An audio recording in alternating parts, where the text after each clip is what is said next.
Pada 12 Desember 2006, dunia musik Indonesia diguncang oleh berita duka meninggalnya Alda Risma, seorang penyanyi berbakat yang namanya pernah bersinar terang.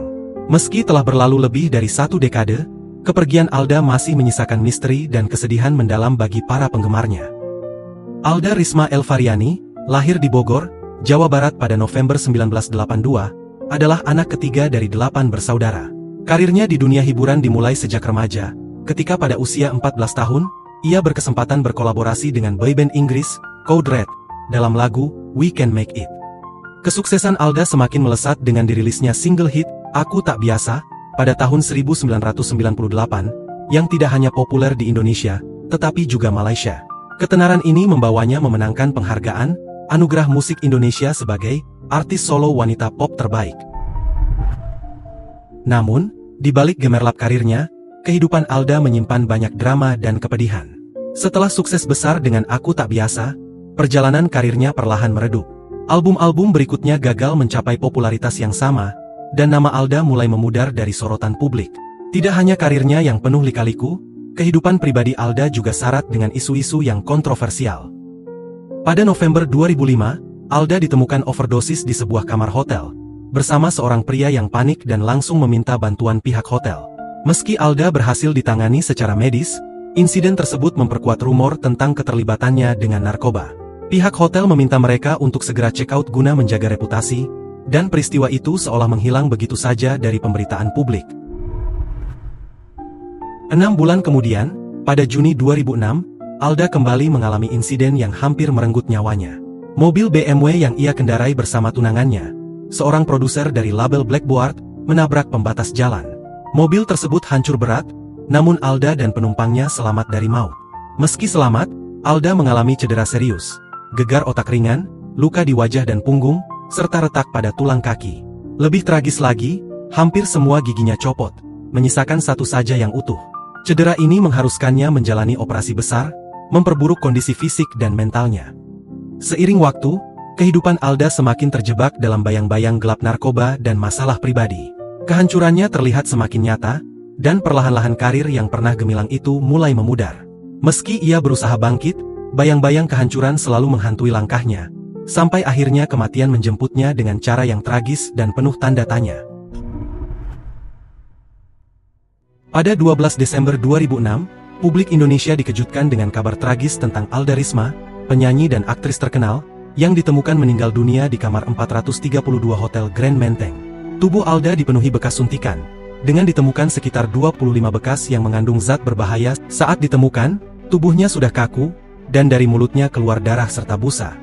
Setelah ditemukan, Alda segera dibawa ke Rumah Sakit Cipto Mangunkusumo untuk mendapatkan perawatan intensif. Sayangnya, nyawanya tidak tertolong karena overdosis dan keracunan psikotropika. Kasus kematian Alda Risma akhirnya menyeret nama Ferry Surya Prakasa, kekasih Alda, yang menjadi tersangka utama dalam insiden tragis tersebut.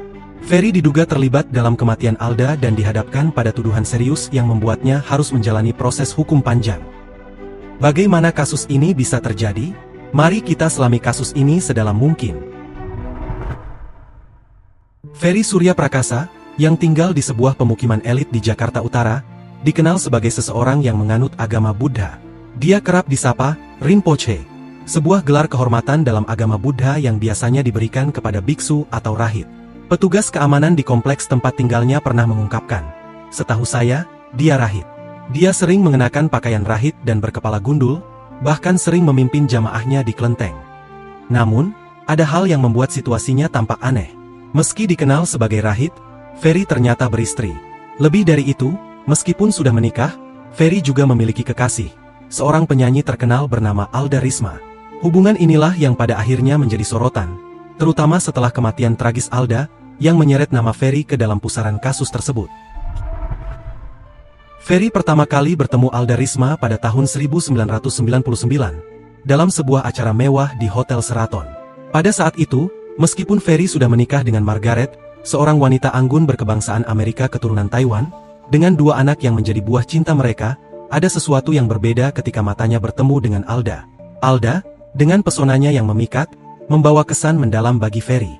Pembicaraan yang awalnya santai perlahan berubah menjadi lebih personal, lebih hangat.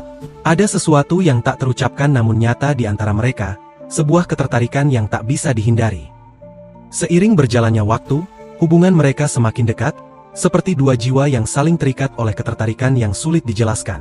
Setiap pertemuan mereka diwarnai dengan kehangatan, tawa, dan perasaan yang kian tumbuh. Meski Ferry tahu bahwa ia terikat oleh pernikahannya dengan Margaret, hatinya perlahan-lahan jatuh pada pesona Alda. Hubungan mereka berubah menjadi sesuatu yang lebih dalam, sebuah kisah cinta terlarang yang meski rumit, tetap penuh dengan hasrat dan keintiman yang tak terbantahkan. Namun, hubungan terlarang tersebut akhirnya diketahui oleh Margaret. Awalnya, Margaret menunjukkan kemarahan yang mendalam saat mengetahui kedekatan Ferry dengan Alda. Meskipun reaksinya sangat emosional dan penuh amarah, secara bertahap, kemarahan Margaret mulai mereda. Ada perubahan yang aneh dalam sikapnya, seolah-olah ia mulai menerima dan membiarkan hubungan Ferry dengan Alda tanpa menentangnya. Setelah Ferry semakin dekat dan menjalin hubungan romantis dengan Alda, ia mulai menyadari bahwa Alda adalah seorang pemakai obat-obatan terlarang. Awalnya, Ferry merasa terkejut dan prihatin, tetapi seiring waktu, ia semakin terpengaruh oleh kebiasaan Alda. Dalam upaya untuk lebih dekat dan memahami dunia Alda, Ferry akhirnya terlibat dalam penggunaan obat-obatan tersebut juga. Kebiasaan mereka menjadi semakin rutin dan terorganisir. Mereka seringkali mengandalkan seorang suster langganan untuk menyuntikkan obat-obatan penenang ke tubuh mereka. Proses ini menjadi bagian dari kehidupan sehari-hari mereka, menciptakan pola yang sulit dipisahkan dari hubungan mereka. Setiap kali mereka merasakan kebutuhan untuk menghilangkan ketegangan atau mendapatkan rasa tenang, suster akan hadir untuk membantu mereka dengan suntikan yang dibutuhkan. Dengan semakin seringnya penggunaan obat-obatan tersebut, hubungan Ferry dan Alda semakin terjalin dalam dunia yang penuh dengan ketergantungan dan keintiman yang rumit. Mereka berbagi tidak hanya cinta, tetapi juga kebiasaan yang membahayakan kesehatan mereka, menjadikan kehidupan mereka penuh dengan dinamika yang gelap dan penuh tantangan. Pada 9 Desember 2006, Ferry, yang sudah sering mengunjungi rumah Alda, tiba di kediaman kekasihnya di Kemang Pratama, Bekasi. Saat itu, suasana malam di rumah Alda terasa hangat dan akrab. Ferry menginap semalam di sana, menikmati kebersamaan dengan Alda yang penuh kehangatan. Keesokan harinya, pada 10 Desember 2006, Alda mengungkapkan kepada Ferry bahwa dia merasa gelisah dan cemas. Untuk mengatasi perasaannya yang tidak tenang, Alda meminta Ferry untuk mengajaknya jalan-jalan. Ferry setuju dan mereka berdua memutuskan untuk pergi dengan mobil. Perjalanan ini menjadi kesempatan bagi mereka untuk mengalihkan perhatian Alda dari kegelisahannya. Mereka melintasi berbagai tempat, dari jalan-jalan yang tenang hingga kawasan yang lebih ramai, berharap menemukan ketenangan dan mengalihkan perhatian dari kegelisahan yang menghantui Alda. Suasana perjalanan itu terasa penuh dengan perasaan campur aduk. Di satu sisi, ada kehangatan dari kebersamaan mereka, tetapi di sisi lain, ada ketegangan yang tak bisa sepenuhnya dihindari. Di tengah perjalanan, Ferry memutuskan untuk menelepon Mais, suster langganannya, untuk meminta bantuan dalam menyuntikkan obat-obatan bagi dirinya dan Alda. Namun, ketika telepon diterima, pacar Mais yang menjawab dan memberitahukan bahwa suster tersebut tidak bisa dihubungi karena berhalangan. Pacar Mais kemudian menyarankan Ferry untuk membeli sendiri obat-obatan yang dibutuhkan di Pasar Pramuka. Di Pasar Pramuka, Jakarta Timur, bisa ditemukan berbagai macam obat-obatan dan alat kesehatan yang merupakan pusat utama untuk peralatan medis dan farmasi di Jakarta. Setiba di Pasar Pramuka, Ferry turun seorang diri dan menuju ke sebuah toko obat. Di toko tersebut, dia membeli beberapa botol obat penenang, vitamin, alat suntik, dan keperluan lainnya. Saat membeli obat-obatan tersebut, Ferry meminta bantuan Zen, seorang karyawan toko, untuk mencarikan suster yang bisa membantu menyuntik obat penenang. Zen kemudian menghubungkan Ferry dengan suster Yuni yang siap membantu dengan keperluan suntik menyuntik tersebut. Setelah Ferry mendapatkan bantuan dari suster Yuni, ia mengajaknya bersama Alda ke sebuah hotel di kawasan Matraman. Sesampainya di hotel, Ferry memberikan identitasnya kepada petugas hotel untuk proses check-in.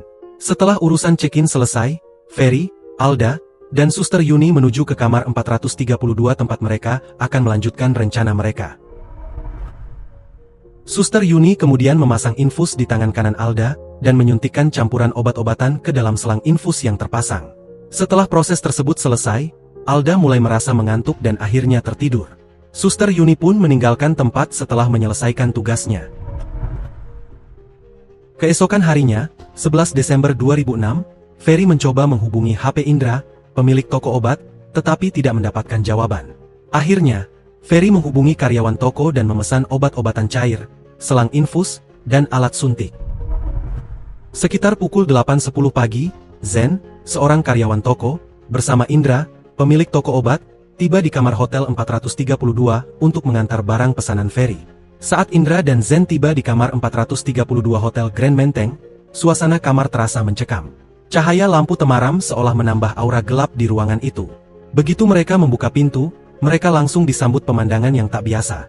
Alda bersandar di tembok, tubuhnya lemas, hanya mengenakan celana renang hitam dan bra hitam. Wajahnya pucat, matanya tampak kosong, seperti terperangkap dalam dunia lain. Kamar itu begitu sunyi, hanya terdengar suara napas pelan yang terputus-putus dari Alda. Ferry, yang sedang terhubung dengan infus di tangannya, tampak gelisah. Ketika melihat Indra dan Zen masuk, dia dengan panik mengambil selimut yang tergeletak di atas ranjang untuk menutupi tubuh Alda. Namun, dalam kepanikannya, infus di tangan Ferry terlepas, dan darah segar langsung memancar, menodai spray putih. Tetesan darah itu terlihat begitu mencolok di tengah suasana dingin kamar yang terasa semakin menakutkan. Indra, dengan gemetar, membersihkan darah dari tangan Ferry, merasa ngeri dengan apa yang dia saksikan. Di atas meja, sebuah tas terbuka memperlihatkan botol-botol kecil berisi cairan anestesi. Ferry tanpa banyak bicara mengambil suntikan dan menyuntikkan cairan melalui infus ke tangan Alda. Dalam sekejap, Alda tampak fly, tubuhnya lunglai, seperti terhisap oleh kegelapan. Namun, itu belum cukup bagi Ferry. Dengan wajah tegang, dia mengambil suntikan lagi dan kali ini menyuntikannya ke kaki Alda. Seketika itu juga, tubuh Alda mulai kejang hebat. Matanya terbelalak, tubuhnya bergetar keras, dan tangannya menghentak kasur dengan keras. Suara kejang itu terdengar mengerikan di tengah keheningan. Ferry, dengan wajah pucat, mendekatkan telinganya ke dada Alda, mendengarkan detak jantung yang mulai melemah. Dia mengguncang-guncangkan tubuh Alda, mencoba membangunkannya. Sekali, dua kali, tiga kali, namun tubuh Alda tak lagi bergerak, hanya diam dalam keheningan yang menyeramkan. Kengerian di wajah Ferry semakin nyata. Dengan mata melotot, dia menatap Indra dan Zen, suaranya parau namun tegas. "Kamu berdua jangan bilang siapa-siapa. Saya dari polisi militer." Ancaman itu terasa seperti cambuk, disertai dengan tatapan dingin Ferry yang membuat bulu kuduk mereka berdiri. Ferry kemudian menyerahkan emas batangan seberat 100 gram, seolah-olah itu bisa menutupi rasa takut yang menghantui mereka. Mereka meninggalkan kamar hotel dengan perasaan tercekam, setiap langkah terasa berat, seolah-olah mereka membawa beban kegelapan yang tak mungkin hilang. Pada pukul 6.15 sore, Ferry menghubungi resepsionis hotel dan meminta agar diaturkan taksi untuk membawa Alda ke rumah sakit. Tak lama setelah itu, taksi yang dipesan tiba di hotel, dan Ferry, dengan wajah cemas, mengangkat tubuh Alda yang kaku dan memasukkannya ke dalam taksi. Setibanya di Rumah Sakit Mitra Internasional di Kampung Melayu sekitar pukul 7 malam, suasana menjadi semakin tegang. Ferry terburu-buru membawa Alda ke ruang gawat darurat. Dokter jaga yang segera memeriksa kondisi Alda menyatakan dengan berat hati bahwa Alda Risma telah meninggal dunia. Verifikasi terakhir atas keadaan Alda menegaskan bahwa ia telah meninggal, menandai akhir dari sebuah tragedi yang penuh kesedihan. Karena kematiannya yang tidak wajar, jasadnya dibawa ke Rumah Sakit Cipto Mangunkusumo untuk dilakukan autopsi. Di ruang jenazah, suasana mencekam menyelimuti proses visum. Dokter dan petugas medis, dengan hati-hati, membuka pakaian Alda untuk memeriksa tubuhnya. Hasil autopsi mengungkapkan bahwa Alda meninggal akibat overdosis dan keracunan zat psikotropika yang sangat berbahaya. Kematian Alda Risma diperkirakan terjadi antara pukul 10 pagi hingga 6 sore pada 12 Desember 2006. Tubuh Alda penuh dengan titik-titik bekas suntikan yang sudah lama dan berwarna kecoklatan, serta luka-luka bekas suntikan baru yang segar. Setiap suntikan meninggalkan jejak yang mengerikan, seolah-olah tubuhnya telah menjadi kanvas untuk racun yang perlahan menghancurkannya. Bekas-bekas suntikan yang menghitam dan luka-luka yang baru menambah kengerian, menunjukkan bahwa Alda telah lama terjerat dalam dunia obat-obatan terlarang.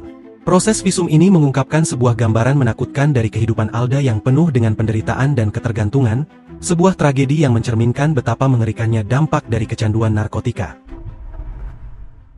Berita kematian Alda Risma segera menyebar dengan cepat dan menjadi sorotan utama media. Setelah lama tidak terdengar kabarnya, tiba-tiba saja penyanyi tersebut diberitakan meninggal dunia akibat keracunan zat psikotropika. Media massa dengan intens meliput kejadian tragis ini, menggali setiap detail dan menyoroti aspek-aspek kelam dari kehidupan Alda. Polisi segera turun tangan untuk melakukan investigasi mendalam. Di kamar Hotel 432, tempat Alda menginap, polisi menemukan berbagai bukti yang mengungkapkan suasana mengerikan. Selain obat-obatan dan alat suntik yang berserakan, petugas juga menemukan darah di sprei dan sperma di handuk. Temuan ini menambah kejelasan mengenai kondisi akhir Alda di kamar tersebut. Petugas hotel memberikan informasi penting bahwa seorang pria bernama Ferry Surya Prakasa telah melakukan check-in bersama Alda Risma. Untuk mengungkap lebih lanjut mengenai kejadian tersebut, polisi memeriksa rekaman CCTV hotel. Rekaman CCTV menunjukkan bahwa pada 10 Desember 2006, sekitar pukul 4 sore, Alda memasuki hotel ditemani oleh seorang pria dan seorang wanita. Tampak jelas dari rekaman tersebut bahwa ketiga orang tersebut melakukan check-in bersama, dengan Alda terlihat gelisah dan cemas. 2 hari kemudian, pada 12 Desember sekitar pukul setengah 7 malam, rekaman CCTV kembali menjadi saksi bisu. Beberapa pria, termasuk Ferry Surya Prakasa, tampak bersama petugas keamanan hotel. Mereka membopong Alda yang tampak tidak berdaya dan diletakkan di kursi roda, lalu dibawa menuju lobi hotel. Kondisi Alda terlihat sangat kritis dan darurat, menandakan bahwa ia mengalami keadaan yang semakin memburuk. Setelah sampai di lobi, Ferry dan petugas keamanan hotel memindahkan Alda ke taksi yang telah disiapkan untuk membawanya ke rumah sakit. Tindakan-tindakan ini, yang terekam jelas oleh kamera pengawas, menunjukkan bagaimana Ferry dan beberapa pria lainnya terlibat dalam usaha mendesak untuk membawa Alda ke rumah sakit. Polisi menghadapi kesulitan besar dalam penyelidikan kasus kematian Alda Risma. Mereka tidak bisa menemukan Ferry Surya Prakasa, pria yang tampak bersama Alda di hotel, dan yang mengantarkan penyanyi itu ke rumah sakit. Pertanyaan besar muncul, kemana Ferry menghilang? Pada 13 Desember, informasi penting berhasil diperoleh. Ferry telah meninggalkan negara dan menuju Singapura dengan tergesa-gesa. Keberangkatan Ferry yang mendadak ke luar negeri, terutama setelah kematian Alda, menambah kecurigaan. Dan pihak berwenang memutuskan untuk menempatkannya dalam daftar buronan. 16 hari setelah kasus kematian Alda Risma mencuat, hasil kerjasama antara Polri dan polisi Singapura membuahkan hasil. Ferry Surya Prakasa, yang sebelumnya menghilang, akhirnya menyerahkan diri dan ditangkap di Singapura. Proses ekstradisi pun segera diatur. Pada 28 Desember 2006, Ferry dipindahkan melalui Batam dan dibawa ke markas kepolisian Resort Jakarta Timur untuk diinterogasi. Setelah tiba di Jakarta dan menjalani pemeriksaan intensif, pada 29 Desember 2006, Ferry secara resmi dinyatakan sebagai tersangka dalam kasus kematian Alda Risma. Penetapan statusnya sebagai tersangka menandai awal dari proses hukum yang panjang dan rumit, yang akan mengungkap lebih dalam mengenai peran dan tanggung jawab Ferry dalam tragedi yang telah mengguncang dunia hiburan Indonesia ini. Polisi menghadapi tantangan tambahan dalam kasus kematian Alda Risma. Mereka tidak berhasil menemukan Suster Yuni, yang terlibat dalam urusan suntik menyuntik Alda. Dalam persidangan, puluhan saksi dihadirkan untuk memberikan kesaksian. Di antara mereka, terdapat Halimah ibunya Alda, Mansur dan Sugeng, sopir pribadi Ferry, yang memberikan informasi penting terkait kegiatan dan kebiasaan Ferry selama periode kejadian. Persidangan ini menjadi krusial dalam mengungkap fakta-fakta yang akan menentukan keadilan dalam kasus tragis ini. Dalam persidangan, Halimah, ibu kandung Alda, turut memberikan kesaksian. Menurutnya, pada 12 Desember 2006, Ferry menghubungi Halimah dan memberitahukan bahwa Alda telah dilarikan ke rumah sakit karena overdosis obat tidur. Halimah menegaskan bahwa berdasarkan pengakuan Ferry, dialah yang menyuntikkan obat tidur tersebut ke tubuh Alda, yang akhirnya memperburuk kondisi kesehatan putrinya hingga berujung pada kematian. Halimah, ibunya Alda Risma, mengungkap sisi kelam dari kehidupan anaknya sebelum kematian tragisnya. Setahun sebelum kepergian Alda, ia pernah dibawa kabur oleh Ferry Surya Prakasa, kekasih terakhirnya, dari rumah Halimah di Bogor selama lebih dari sebulan. Halimah kemudian menerima pesan singkat dari Alda, di mana Alda mengaku bahwa ia disiksa oleh Ferry selama periode tersebut. Pada 12 Desember 2005, tepat setahun sebelum kematian Alda, Halimah menerima telepon dari putrinya yang memohon untuk segera dijemput dari Hotel Ritz-Carlton di Jakarta Selatan. Ketika Halimah tiba di hotel, ia menemukan Alda dalam kondisi lemas, memicu kekhawatiran mendalam tentang keselamatan dan kondisi mental anaknya. Beberapa hari setelah insiden itu, Halimah menjelaskan bahwa Alda sempat mengirimkan pesan yang menyiratkan kekhawatirannya terhadap keselamatan dirinya dan ibunya. Dalam pesan itu, Alda memperingatkan Halimah untuk berhati-hati dengan Ferry, yang disebutnya sebagai orang yang kejam dan tega. Alda juga mengungkap bahwa ia menjadi korban kekerasan fisik dari Ferry, namun ia tidak ingin melibatkan mantan tunangannya, Iwan, dalam masalah ini. Alda merasa bahwa Ferry menyimpan dendam terhadap Iwan dan Halimah, dan merencanakan sesuatu yang buruk untuk mereka. Pesan tersebut mencerminkan ketakutan Alda akan ancaman yang lebih besar terhadap dirinya dan keluarganya. Ferry membantah tuduhan bahwa ia menyiksa Alda, khususnya terkait peristiwa di Hotel Ritz-Carlton. Ferry mengungkapkan bahwa tidak mungkin Alda berkomunikasi atau mengirim pesan kepada ibunya mengenai penyiksaan, karena pada saat itu hubungan Alda dan ibunya sedang tidak harmonis. Menurut Ferry, ia hanya mengajak Alda ke hotel untuk membantu, bukan memaksanya atau melakukan kekerasan. Sekitar setahun sebelum Alda meninggal, muncul kecurigaan dari keluarga Alda bahwa Ferry telah menyiksa dan membawa kabur Alda dari rumah ibunya di Bogor. Namun, hal ini dibantah oleh kuasa hukum Ferry. Mereka menyatakan bahwa Alda membuat keputusan sendiri untuk pergi bersama Ferry karena hubungan yang memburuk dengan ibunya. Untuk menghindari tuduhan dari keluarganya, Alda bahkan membuat surat pernyataan resmi yang dibubuhi materai dan ditandatangani oleh dua saksi. Salah satunya adalah Mansyur Sopir, yang juga membenarkan pernyataan tersebut. Dalam surat itu, Alda menyatakan bahwa ia tidak pernah dipaksa, diancam, atau disiksa oleh Ferry. Ia menegaskan bahwa dirinya tidak ingin pulang ke rumah ibunya karena sering bertengkar dengan sang ibu.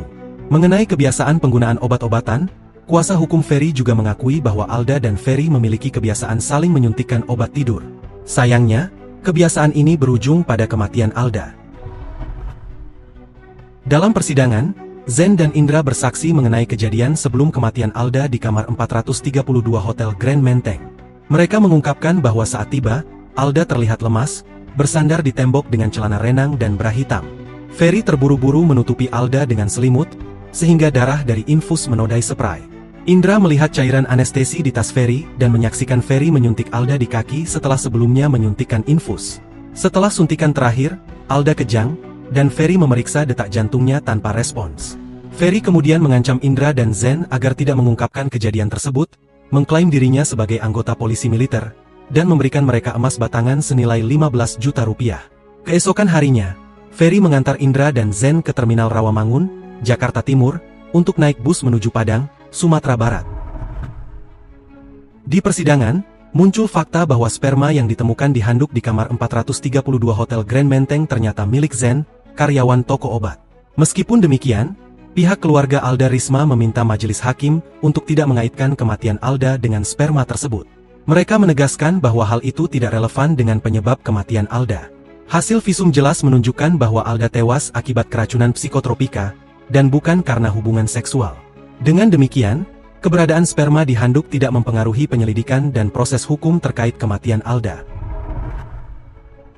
Dalam persidangan, Mansyur, supir pribadi Ferry, mengungkapkan bahwa Ferry dan Alda sering menunjukkan keintiman di berbagai tempat, termasuk di hotel dan di dalam mobil. Menurutnya, di dalam mobil mereka tampak seperti pasangan suami istri, meskipun Mansyur tidak tahu pasti apakah mereka sudah menikah atau belum. Mansyur juga menyebutkan bahwa ia sering mengantar Ferry ke rumah Alda dan pernah membawa mereka ke seorang suster di kawasan Kelapa Gading untuk keperluan tertentu. Sopir Ferry lainnya, Sugeng, juga mengonfirmasi hubungan intim antara Ferry dan Alda. Sugeng mengingat saat-saat ketika ia mengantar Ferry menginap di rumah Alda. Pada tanggal 12 Desember 2006, Sugeng menerima telepon dari Margaret, istri Ferry, yang memberitahukan bahwa Alda sudah meninggal dunia. Margaret mengabarkan berita duka tersebut kepada Sugeng, yang membuatnya terkejut dan khawatir. Meskipun permintaan untuk menghadirkan Margaret sebagai saksi di persidangan sempat diajukan, hal tersebut sulit diwujudkan. Margaret adalah warga negara Amerika Serikat dan telah kembali ke Amerika sejak Ferry menghilang dari perhatian publik terkait kasus kematian Alda.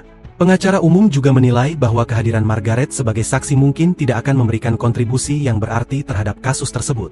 Mereka berpendapat bahwa kesaksiannya kemungkinan hanya akan membela suaminya dan tidak akan langsung berhubungan dengan fakta-fakta kasus kematian Alda Risma. Dengan demikian, meskipun ada ketertarikan untuk mengetahui lebih lanjut mengenai peran Margaret, keterbatasan logistik dan relevansi kesaksiannya menjadi kendala utama dalam proses hukum ini. Pada 9 Agustus 2007, sidang pembacaan putusan untuk Ferry dilaksanakan. Hakim menyatakan Ferry bersalah dan terbukti melanggar pasal 340 KUHP tentang pembunuhan berencana, berbeda dengan tuntutan dari jaksa penuntut umum yang menuntut Ferry dengan pasal 338 KUHP tentang pembunuhan, bukan pembunuhan berencana. Menurut hakim, Ferry dianggap melakukan pembunuhan berencana karena beberapa alasan. Ferry telah memesan obat secara berkali-kali dari 2 tukang obat di Pasar Pramuka. Ferry juga memesan kamar di Hotel Grand Menteng. Ferry melakukan tindakan penyuntikan selama 2 hari berturut-turut, dengan sadar akan akibat dari tindakannya. Keputusan hakim ini awalnya disambut tepuk tangan dari Halimah, Ibu Alda, dan keluarga Alda lainnya, yang penuh harapan Ferry akan dijatuhi hukuman seumur hidup atau hukuman mati. Mereka merasa keadilan akhirnya dapat ditegakkan setelah perjalanan panjang yang penuh penderitaan. Namun, ekspresi wajah Halimah berubah drastis ketika hakim membacakan vonis untuk Ferry, yang hanya 15 tahun penjara. Kekecewaan dan kemarahan Halimah memuncak saat ia mendengar putusan tersebut. Ia merasa marah karena vonis yang dianggapnya tidak adil, tidak sebanding dengan penderitaan yang dialami anaknya. Rasa kecewa mendalam pun melanda dirinya, seolah seluruh harapan akan keadilan hancur dalam sekejap. Dengan emosi yang meluap-luap, Halimah berteriak tidak terima, dan amarahnya semakin memuncak. Tidak dapat menahan rasa frustasinya, ia akhirnya pingsan dan harus dilarikan ke rumah sakit terdekat. Setelah vonis dijatuhkan, Ferry melalui kuasa hukumnya mengajukan banding, kasasi, dan peninjauan kembali, PK. Di tingkat PK, Mahkamah Agung mengurangi hukuman Ferry dari 15 tahun penjara menjadi 8 tahun. Majelis Hakim Mahkamah Agung menyatakan bahwa Ferry tidak terbukti melakukan pembunuhan berencana sesuai pasal 340 KUHP, seperti yang diputuskan oleh Pengadilan Negeri Jakarta Timur sebelumnya. Sebaliknya, Ferry hanya terbukti melakukan pembunuhan biasa sesuai pasal 338 ayat 1 KUHP. Hakim menjelaskan bahwa meskipun Ferry menyuntikkan zat psikotropika ke tubuh Alda, hasil visum menunjukkan bahwa Alda sudah merupakan pecandu sebelum kejadian tersebut. Oleh karena itu, kondisi tubuh Alda saat kejadian tidak bisa dipisahkan dari kebiasaan buruknya sebagai pecandu. Selain itu, dalam proses PK ini, 2 saksi kunci, yaitu Zen dan Indra, yang sebelumnya memberikan kesaksian di persidangan, telah membuat surat pencabutan kesaksian mereka. Hal ini menambah kontroversi dan kompleksitas kasus, memperburuk situasi yang sudah penuh ketegangan. Mereka mengaku bahwa keterangan yang mereka sampaikan sebelumnya tidak sesuai dengan fakta yang sebenarnya. Dalam pernyataan baru mereka, Zen dan Indra menjelaskan bahwa pada tanggal 12 Desember 2006, Alda Risma sendiri yang menghubungi mereka melalui telepon untuk meminta pengantaran obat-obatan ke Hotel Grand Menteng. Menurut mereka, ketika mereka tiba di kamar 432 di hotel tersebut, Alda yang menjawab telepon dan meminta mereka naik ke kamar. Setibanya di kamar, mereka menemukan Ferry dalam keadaan tertidur lelap, diduga akibat dari obat-obatan yang telah dipakainya sebelumnya. Mereka menyaksikan Alda meramu dan menyuntikkan obat-obatan tersebut ke tubuhnya sendiri. Zen dan Indra menegaskan bahwa selama mereka berada di kamar pada tanggal 11 dan 12 Desember 2006, mereka tidak melihat Ferry menyuntikkan cairan ke tubuh Alda. Sebaliknya, mereka menyatakan bahwa Alda sendiri yang melakukan penyuntikan obat ke tubuhnya. Pernyataan ini menggantikan kesaksian sebelumnya yang menyebutkan bahwa Ferry terlibat dalam penyuntikan obat. Zen dan Indra mengklarifikasi bahwa Ferry tidak melakukan tindakan tersebut, dan bahwa Alda lah yang melakukan penyuntikan secara mandiri. Selama proses hukum Ferry Surya Prakasa, isu mengenai kemungkinan penerimaan uang damai oleh Halimah, Ibu Alda, mencuat. Isu ini menyebutkan bahwa ada spekulasi mengenai adanya pengaruh uang damai terhadap keputusan hukuman Ferry. Pada akhirnya, setelah menjalani hukuman selama kurang lebih 4 tahun, Ferry Surya Prakasa mendapatkan remisi. Remisi tersebut memungkinkan Ferry untuk dibebaskan lebih awal, tepatnya pada Mei 2011. Keputusan ini menimbulkan berbagai reaksi, terutama dari keluarga Alda, yang merasa keputusan tersebut tidak sebanding dengan penderitaan yang mereka alami. Proses hukum Ferry, serta isu-isu yang muncul di sekitarnya, menggambarkan kompleksitas dan tantangan dalam penegakan hukum dan keadilan.